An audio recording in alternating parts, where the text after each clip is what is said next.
پردرآمدترین بازیگرای مرد ایران به ترتیب کدومان؟ برو بریم. شماره 10 جواد عزتی، یکی از بازیگرای مورد علاقه خودم. شماره 9 پارسا پیروزفر. شماره 8 نوید محمدزاده، یه بازیگر حرفه‌ای.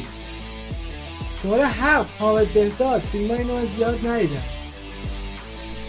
شماره 6 امین حیایی، یه بازیگر معروف و محبوب. شماره 5 بهرام رادان، یه بازیگر خوش‌فیس. شماره 4 شهاب حسینی، سوپر استار. شماره 3 رضا عطاران، به نظر من بهترین کمدین تلویزیونه.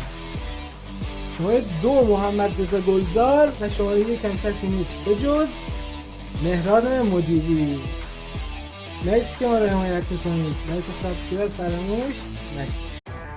پردرآمدترین بازیگرای مرد ایران به ترتیب